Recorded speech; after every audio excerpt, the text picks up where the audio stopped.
We don't need some wannabe civilian engineer telling us how to fix our runways. The colonel's voice cracked like thunder across Edwards Air Force Base, halting soldiers mid-step. Sarah Matthews didn't flinch. Her contractor badge lay shattered at her feet, but her eyes never wavered. "Sir," she said calmly, "do you remember Operation Stormlight?" The colonel froze. A hush spread across the checkpoint. "You were in Bravo unit, the one that never came back." Slowly, Sarah pulled back her sleeve. A faded tattoo, classified, known only to a handful, gleamed in the sun. Gasps. One soldier dropped his coffee. "No one outside Black Ops knows that mark," someone whispered. The colonel took a step back, his face pale. "Who the hell are you?" Sarah cracked a faint smile. "I built the runway you bombed, and I watched you leave us behind." The transformation in the crowd is instant and visceral. Colonel Hartley's face drains of color so quickly it seems his blood has simply ceased to flow. The security guards step back involuntarily, their hands falling away from Sarah as if her skin has suddenly become molten metal.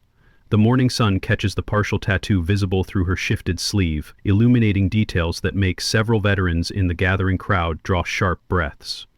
Those numbers, etched into her skin, aren't random. They're coordinates. Every soldier who served in Kandahar during 2018 knows by heart. The location, where impossible became reality. Where one pilot flew through hell itself to bring others home. Imagine being thrown out of a place where you once risked everything to protect. What would you do in Sarah's shoes? Where are you watching from today? Let us know in the comments below as this incredible story unfolds.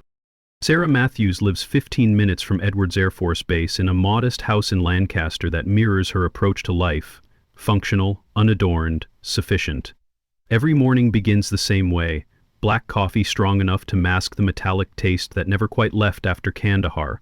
A weather check that her body performs automatically even before her eyes open.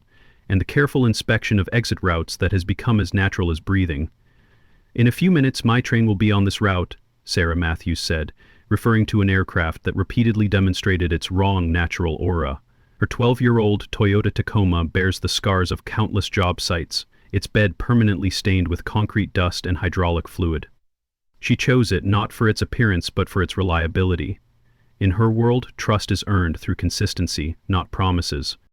Her work as an independent structural engineer specializing in runway repair brings a strange comfort. There's honesty in concrete and rebar, mathematical certainty in load calculations and stress tolerances. Unlike people, materials don't lie or betray or die screaming in sandstorms. She arrives at job sites before dawn, when the world is quiet enough that she can work without the constant assessment of threats that daylight brings. Her tools rest in a military surplus bag that has traveled more miles than most soldiers. Each implement cleaned and maintained with the same precision she once applied to pre-flight checks. Co-workers notice things about Sarah that she thinks she hides well. The way she positions herself in any room, with clear sight lines to every exit. How her hands never stray far from something solid she could use as a weapon, if needed. They see her flinch when helicopters pass overhead. Watch her eyes track their flight paths with an intensity that speaks of muscle memory rather than curiosity. But they also see her work with surgical precision, creating runway surfaces that could handle anything from a Cessna to a C-17 without a single stress fracture. They wonder about her past but learn quickly that personal questions meet with polite deflection. Her life story compressed into vague mentions of previous experience and military background. The night terrors come at 3 a.m. with clockwork precision. Sarah jolts awake with sheets soaked through, her hands gripping invisible flight controls as her body fights to save people who died 7 years ago. The dream never changes. Kandahar's dust-choked air, the radio crackling with desperate voices, the weight of lives pressing down on her shoulders, heavier than any G-force. "Go 7, we're taking fire." The voice belongs to Davis, her crew chief, steady even as tracers light up the sky around their Black Hawk. In the cargo bay, Chen works to secure medical supplies, her movements efficient despite the aircraft's violent evasive maneuvers. "We trust you, Captain." Chen's last words before the RPG hit play on repeat in Sarah's mind, a broken record of faith she couldn't justify. The impact threw both crew members from the aircraft despite their safety harnesses, the explosion tearing through the cargo bay with devastating force. Sarah's training saved her. Strapped into the reinforced pilot seat, She rode the dying helicopter down through a controlled crash that should have been impossible in clear weather, let alone a sandstorm. But training couldn't save Davis and Chen, couldn't bring them back from where they fell, couldn't erase the image of their bodies disappearing into the swirling sand below. Physical reminders mark her body like a map of that night. The small scar on her left temple throbs when storms approach, shrapnel's calling card embedded too deep for surgeons to safely remove.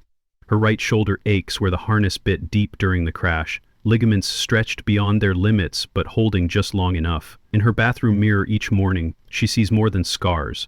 She sees the weight of survival, etched into every line on her face, the particular exhaustion that comes from carrying ghosts.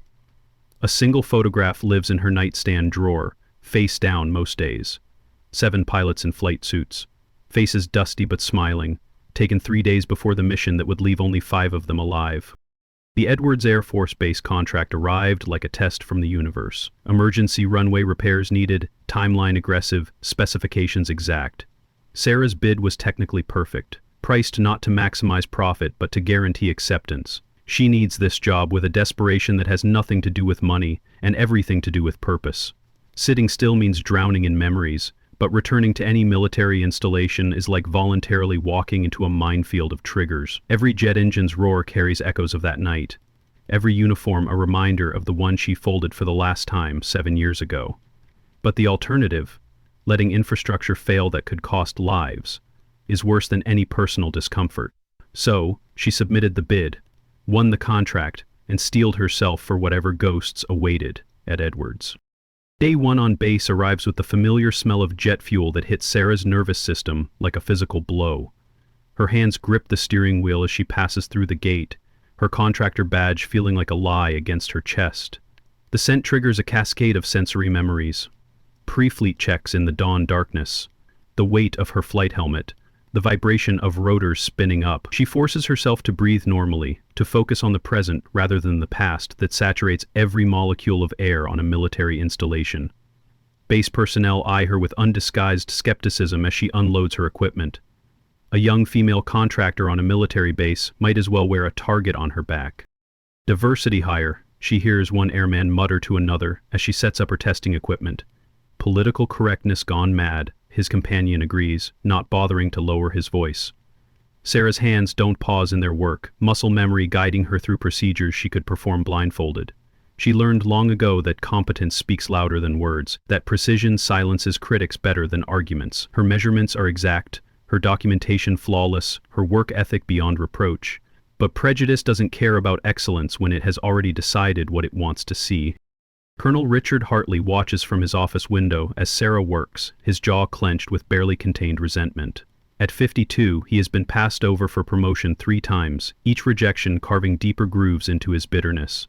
Younger officers with combat experience leap past him on the career ladder, while he remains frozen in place, a desk warrior. In an era that values battlefield leadership, his uniform bears the ribbons of a career spent in air-conditioned offices and conference rooms, not the dusty fobs and danger-close missions that define modern military service.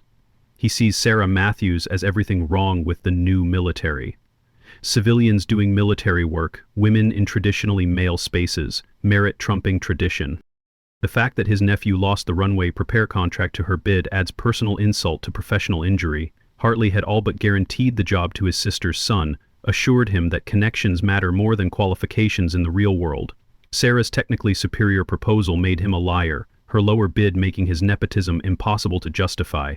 Every day she succeeds on base is another reminder of his failure, another crack in the authority he clings to like a life raft. He begins documenting every minor infraction, real or imagined, building a case that will let him remove this irritant from his domain. Memory bleeds through Sarah's concentration as an F-22 screams overhead, its engine note too similar to ignore. Suddenly she's back in the pilot's seat of her MH-60 Blackhawk, the cyclic stick vibrating in her grip as she pushes the aircraft beyond its design limits.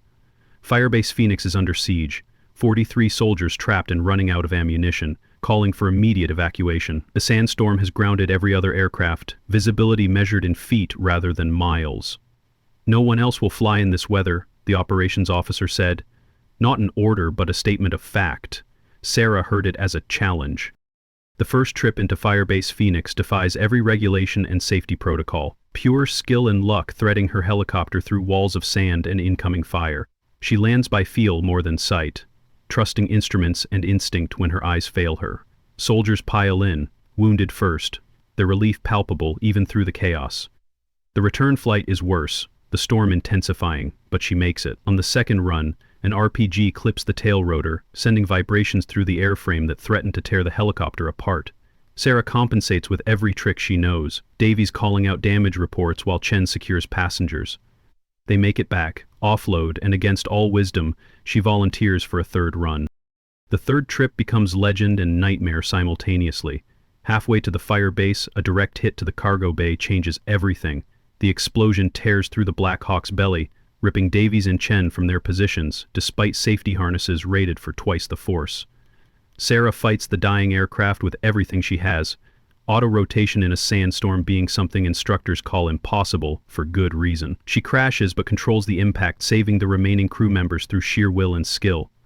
But Davies and Chen are gone, thrown clear in the explosion, their bodies swallowed by the storm before she can even process their loss. She crawls from the wreckage to search for them until other survivors physically restrain her, the mission successful, but the cost unbearable. The inspection incident arrives like a perfectly orchestrated ambush. A congressional delegation visiting the base provides Hartley with his stage, important witnesses for the humiliation he plans.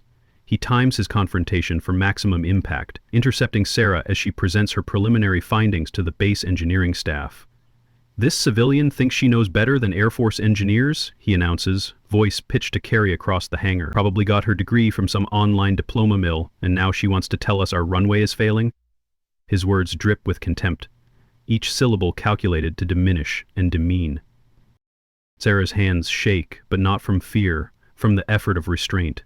Every instinct screams at her to fight back, to defend herself with the fury that kept her alive through countless missions.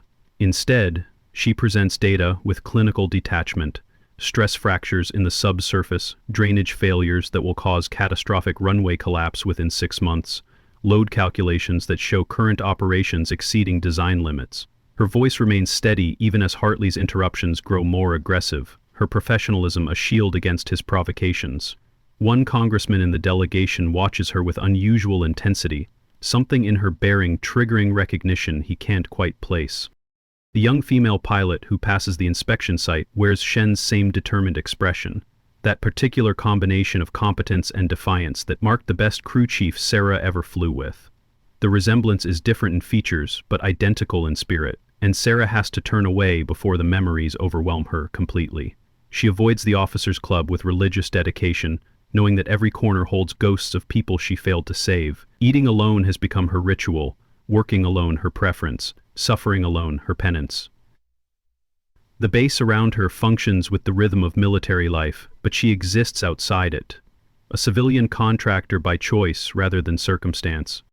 Hartley's trap springs with bureaucratic precision. His nephew feeds him inside information about a minor clerical error in Sarah's paperwork, a date transposed, a form number incorrect. By itself it means nothing, but Hartley builds it into evidence of incompetence and security risk. An anonymous complaint arrives through proper channels, questioning whether a civilian should have access to critical infrastructure. He could handle the matter quietly, a simple administrative correction, but that would deny him the satisfaction of public vindication. He schedules the confrontation for 0800 hours at the main gate, maximum foot traffic, ensuring maximum witnesses to her humiliation. The morning of reckoning dawns crisp and clear, the kind of California day that makes the desert beautiful. Sarah arrives at the main gate, responding to Hartley's summons, unaware she's walking into an execution. 0800 means the maximum crowd.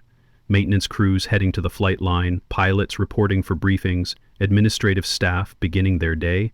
Hartley has positioned himself strategically, his voice carrying across the checkpoint area as he reads from an official-looking document. Each word lands like a physical blow. Accusations of incompetence, security violations, and fraudulent credentials building into a crescendo of professional destruction. "You submitted false information on your security clearance forms," Hartley announces, though the error was a single transposed digit in a date field. "You've accessed restricted areas without proper authorization," he continues, though she's never stepped outside her designated work zones. The crowd grows larger, some faces sympathetic but most simply curious about the drama unfolding. Hartley produces her contractor badge with theatrical flourish, scissors appearing from his pocket. The cutting is deliberate, slow, each snip through the plastic another nail in the coffin of her work at Edwards. Sarah stands silent throughout, her military bearing unconscious but unmistakable to those who know what to look for. What would you do if someone who saved your life was standing right in front of you? Share your thoughts below. Lieutenant Colonel Walker rounds the corner just as Hartley drops the destroyed badge pieces at Sarah's feet. Something in her posture triggers recognition, the way she stands at parade rest without thinking, the 1,000-yard stare that sees beyond immediate humiliation to something darker. As she adjusts her sleeve, a nervous gesture or perhaps resignation to her fate, the fabric shifts enough to reveal the tattoo on her shoulder.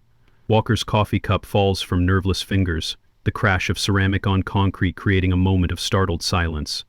His voice cuts through the morning air with the sharp clarity of recognition and reverence.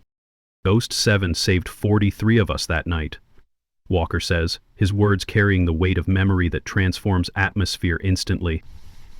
The crowd's energy shifts like a physical thing, curiosity becoming electric, attention. Master Sergeant Reynolds pushes through the gathered personnel, his eyes fixed on Sarah with laser intensity. "You flew through that storm when nobody else would," he says, voice thick with emotion. "You came back for us." Captain Rodriguez, who works directly under Hartley, shifts uncomfortably, loyalty to her commander warring with growing recognition of the truth unfolding before them. Tech Sergeant Kim voices the skepticism some feel, unwilling to believe that this quiet civilian contractor could be the legendary pilot from Kandahar. "Could be anyone's tattoo," he says, though doubt creeps into his tone. Young Airman Jackson, barely old enough to have served during the incident, pulls out his phone with the reflexive speed of his generation. His fingers fly across the screen, search results appearing within seconds. "Holy shit," he breathes, then louder. "Holy shit, it's true. Ghost 7, Captain Sarah Matthews, MH-60 pilot, 3 runs into Firebase Phoenix during the worst sandstorm in decade. Distinguished Flying Cross with Valor, Silver Star, Purple Heart." The recitation of medals hits the crowd like physical blows. Senior Master Sergeant Thompson, bitter from his own experiences with the system, challenges, "Where's she been for 7 years then? Heroes don't just disappear." Lieutenant Peterson, young and idealistic about military protocol, defends Hartley, even as doubt creeps into his voice. "We have procedures for a reason. Security is paramount." But the tide has turned, phones emerging throughout the crowd as veterans share combat footage, stories spreading like wildfire. The legend of Ghost 7 is well known among those who served in Afghanistan, the pilot who did the impossible and then vanished like smoke. Hartley's face cycles through colors as his authority evaporates like morning dew under harsh sun. "Stolen valor," he shouts, desperation cracking his commanding voice. "This woman is a fraud. Anyone can get a tattoo, fake some records." But the crowd has momentum now, veterans stepping forward with personal testimonies. A staff sergeant describes watching the Black Hawk disappear into the sandstorm on its 3rd run, convinced he'd never see it again. His technical sergeant recalls helping pull survivors from the wreckage, the pilot crawling back toward the storm screaming 2 names over and over. Each story adds weight to the truth Hartley desperately tries to deny. Young airmen fumble with phones, social media lighting up with live streams and posts. Ghost 7 trends within minutes, the story spreading beyond Edwards to the wider military community. Comments flood in from around the world, soldiers who were at Firebase Phoenix, medical personnel who treated the wounded, commanders who tried to convince Captain Matthews to accept her medals. The digital age turns Hartley's public execution into Sarah's vindication, though she seems to shrink from the attention rather than embrace it. The pressure of memory and recognition finally breaks through Sarah's carefully maintained composure. Her voice, silent throughout Hartley's tirade, cracks like ice in spring. "Davis and Chen died that night," she says, words falling into sudden silence as the crowd strains to hear. "They died because I made the choice to go back a 3rd time. Everyone calls me a hero, but heroes bring everyone home." Tears she's held for 7 years finally fall, each one a testament to grief that time hasn't dimmed. "I just came here to fix your runaway. Same thing I've been doing for 7 years, fixing things, because I couldn't fix that." The crowd's energy shifts again, from vindication to something deeper. This isn't the triumphant hero they expected, but a broken warrior still fighting battles they can't see. Sarah's confession transforms their understanding. She's not hiding from glory, but from ghosts. Not rejecting recognition, but carrying guilt that no metal can ease. Davis had 2 kids, she continues, voice barely above a whisper. Jen was getting married in the spring. Their families got folded flags while everyone thanked me for my service. How do you accept medals when the real heroes are in boxes? The raw honesty cuts through military bearing and protocol, leaving humans facing human pain. Some in the crowd look away, uncomfortable with grief this naked. Others step closer, forming an unconscious protective circle around someone they now understand needs shielding, not from physical threats, but from the weight of survival. Hartley stands isolated, his moment of triumph transformed into spectacular self-destruction. His carefully orchestrated humiliation has become his own downfall, witnessed by hundreds and broadcast to thousands more. The crowd pressure builds like atmospheric weight before a storm. Veterans form ranks around Sarah, not in formal military precision, but in the instinctive movement of warriors protecting wounded comrades. Airman Chen, no relation to the fallen crew chief, but carrying the name like an honor, streams everything on TikTok. Her commentary shifting from excitement about drama at the gate to subdued respect for unfolding tragedy. Captain Rodriguez makes her choice, stepping away from Hartley despite knowing it might end her career under his command. The base splits into factions, those calling for immediate justice, those insisting on proper procedures, and those simply bearing witness to a moment that will define Edwards Air Force Base for years to come. The Security Forces Sergeant Baker looks at his partner with an expression that says everything about moral conflict in uniform.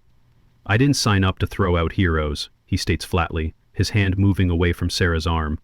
His partner, younger and more rigid about regulations, argues, orders are orders. We can't just ignore protocol because of who someone used to be. The philosophical divide plays out in real time as more security personnel arrive, some moving to follow Hartley's commands while others hesitate, phones in hand showing them the spreading story of Ghost 7. The very fabric of military discipline strains against human decency. Hartley's staff begins distancing themselves with the subtle but unmistakable movements of self-preservation. His deputy, who minutes ago stood firmly beside him, now edges toward the crowd. Only a few loyalists remain, those whose careers are too entangled with his to escape the gravitational pull of his collapse. Phone calls flood the base commander's office from every direction, veterans demanding justice, officers concerned about breakdowns in discipline, congressional staffers alerted by social media to an unfolding crisis. The pressure builds from below and above simultaneously, an unusual reversal of military hierarchy, where enlisted personnel and junior officers drive events rather than follow them. General Morrison appears not because protocol demands it, but because the crowd's energy threatens to transform from protest to something more volatile. Even then, his arrival feels forced by circumstance rather than leadership, reactive rather than decisive. Master Sergeant Chen, this one, a combat veteran with her own Afghanistan stories, voices what many feel. Now they care? Where was this concern when she was fixing their runways in silence? The bitterness in her tone reflects a deeper institutional failure. The military's struggle to support warriors after they hang up their uniforms. Morrison's presence represents authority, but the moral authority has already shifted to the crowd, to the veterans who understand Sarah's burden in ways rank can't capture. Memory intrudes again as Sarah watches the crowd dynamics, her therapist's words from 2019 echoing across the years. Maybe fixing things is your way forward, the professional had suggested after another session of Sarah reliving that night.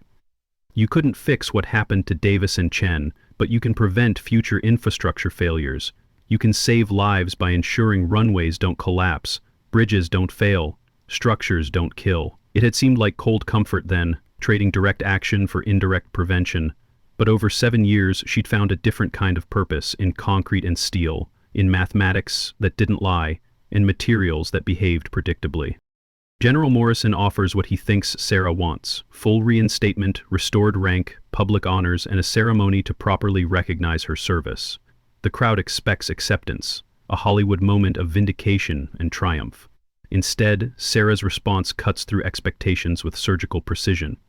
I don't want your medals, she says quietly but firmly. Just let me finish the runway. That's all I came here to do. The simplicity of her request confounds those expecting drama, demanding recognition, or seeking revenge against Hartley. She wants neither vindication nor vengeance, just the ability to complete work that might save lives.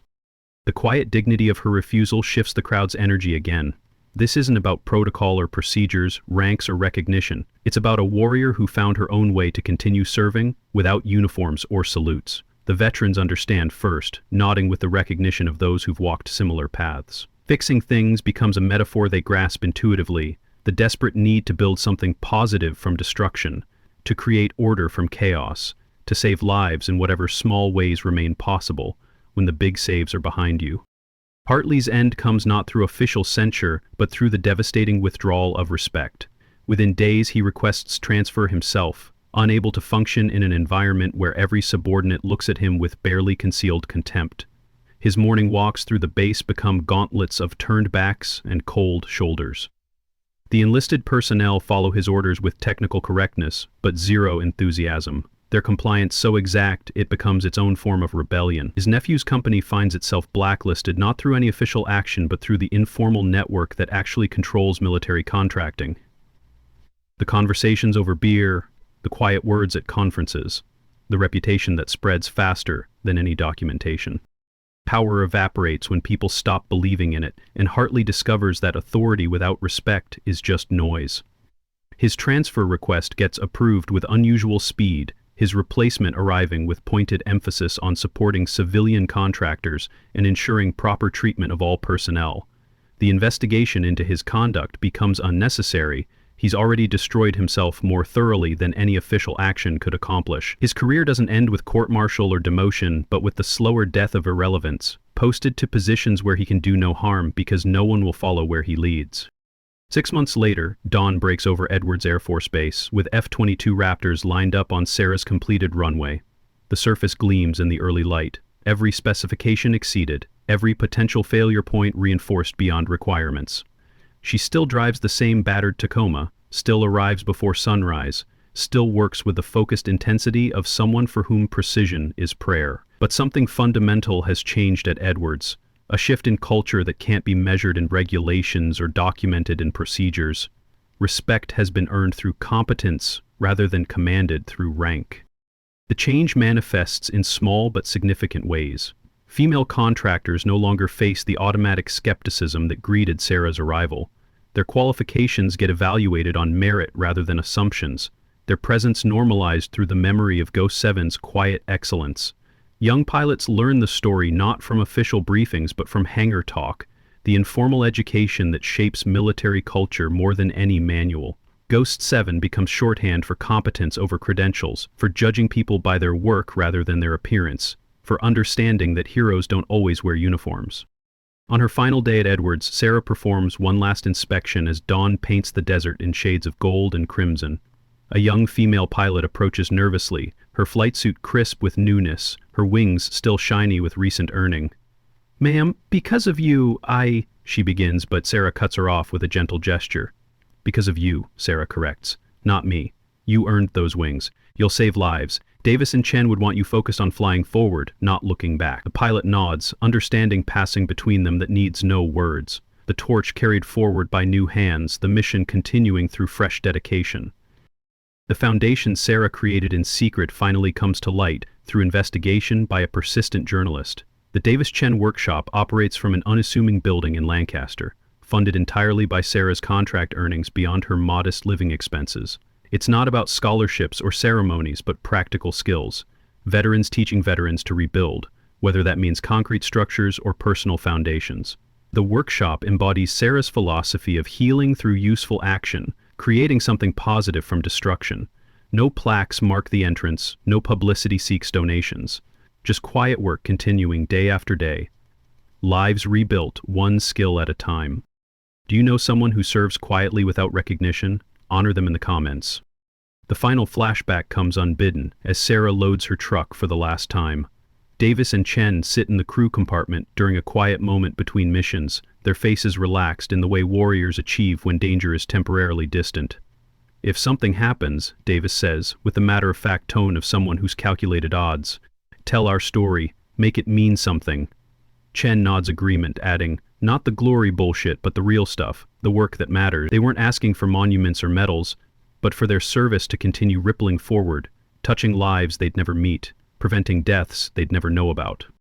Sarah realizes she's finally kept that promise, not through public recognition or forced remembrance, but through quiet service that honors their memory better than any ceremony. Every runway that doesn't fail, every structural collapse prevented, every life saved through infrastructure that holds, these are the real monuments to Davis and Chen. Their sacrifice continues through her work, transformed from acute trauma into sustained purpose. The guilt hasn't disappeared, may never fully fade, but it's been alchemized into something useful, something that builds rather than destroys. Loading the last of her equipment, Sarah notices the maintenance crews lining her exit route. They don't salute. She's a civilian and always insisted on that distinction. Instead, they offer something more meaningful. Silent nods of recognition from professionals to professional, respect earned rather than required. No speeches mark her departure, no ceremonies delay her exit. Just the quiet acknowledgement of work well done, lives potentially saved, service continued, in different form. The morning shift watches her truck roll toward the gate, understanding that heroism takes many forms, and not all of them involve medals. As her Tacoma passes through the checkpoint for the last time, radio chatter crackles across the base frequencies. Ghost 7's runway is fully operational, the tower announces, using her call sign naturally, without drama. A new pilot, fresh from training, queries, "Who's Ghost 7? The veteran pilot beside him considers the question before responding with simple truth. Someone who fixed what was broken. The answer encompasses more than runways, speaking to the deeper repairs possible when warriors find new ways to serve, when guilt transforms into purpose, when the fallen are honored through the living's continued dedication. Sarah's truck disappears into the desert sunrise, taillights fading into the golden distance. Her reflection in the rearview mirror shows something that's been absent for 7 years. Not happiness exactly, but peace. The ghosts remain, will always remain, but they're quieter now, appeased by service that continues their mission in different form. Behind her, Edwards Air Force Base continues its operations on infrastructure built to last, maintained by someone who understood that the smallest details can mean the difference between life and death. Ahead lies the next job, the next runway, the next chance to fix something broken in a world that breaks things and people with equal indifference. The desert swallows her truck like an ocean accepting a ship, vast and impartial, but the ripples of her presence continue spreading. In the female contractors who face less resistance, in the veterans who understand that service takes many forms, in the runways that won't fail when they're needed most. Sarah Matthews disappeared once before, vanishing from military life into civilian obscurity. This time she leaves behind something more permanent than medals or recognition, a changed culture, a standard of excellence, and the quiet understanding that fixing broken things is its own form of heroism. The sunrise burns away the last shadows of night, and somewhere, Davis and Chen rest a little easier.